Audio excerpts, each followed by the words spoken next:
Plus a look at the teen movie Hollywood doesn't want you to see, Kids. And the answer to everyone's question about the controversial new movie, Kids. Is it bad for kids to see? We'll be back with a few unsettling observations from the makers of the extraordinary new movie, Kids.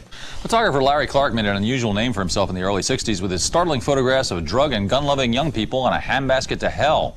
Now, at the age of 52, Clark has made the most startling movie of the year, his first, called Kids, a chronicle of one day and night in the lives of a group of New York City teenagers as they party, hang, and generally do the things that kids have always done, including, of course, talking about and seeking sex. There's no nudity in Kids and only one fight scene, but while an innuendo-drenched slaughterfest like True Lies, the Schwarzenegger hit, described as a nice little family film by moral custodian Bob Dole, gets the go-ahead from Hollywood with an R rating, Kids was offered a kiss of death NC-17 by the industry's anonymous ratings gods.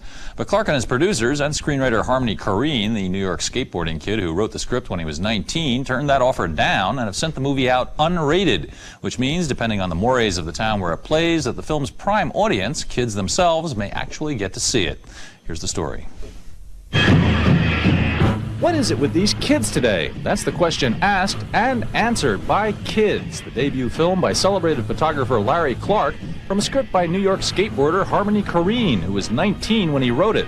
Following a group of friends through an aimless summer day in Manhattan, Kids is so unflinchingly accurate that it was offered only a dreaded NC-17 rating, meaning that the audience that would most appreciate it, kids themselves, wouldn't see it. I mean, you look at all these movies that are out, a million times more violent, you know, there's like one fight in the movie, you know, I mean, and there's no nudity, you know, I mean, it's just things that suggested it just looks too real for them, I think. They don't want to believe that kids have sex, that kids have fun, you know, that kids can, be out on their own and have their own world. Come on, come swimming. So that's your new girl, huh? I hope so for now. You like him kind of young, right? I like him new, not like you.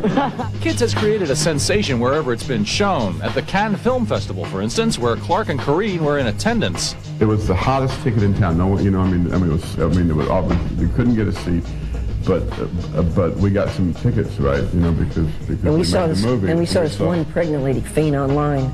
She fainted online. It was crazy because she wasn't wearing underwears. In creating this fly-on-the-wall chronicle of teen sex and high spirits, director Clark, who's 52, learned a few things himself. No one using condoms, man. You know, I know you kids ain't using condoms out there. You know, and this, as Dylan says, you can play with fire, but you'll get the bill. And what do viewers make of this movie? Well, here's one response from an early screening that's entirely typical. Well, it's an incredible movie. It's very disturbing. Is it bad for kids? Is it bad for kids to see? Yeah, it would be. No, because it's the truth and it's what a lot of kids are doing in America. So you liked it? Yeah. It's very upsetting, but the truth hurts. Kids is already playing in 15 cities across the country. It's opening this weekend in Sacramento, Kansas City, Hartford, Providence, and New Haven. Do try to sneak in and see it. As for Madonna, she's now recording 2 new tracks for a Greatest Ballads album due out by Christmas.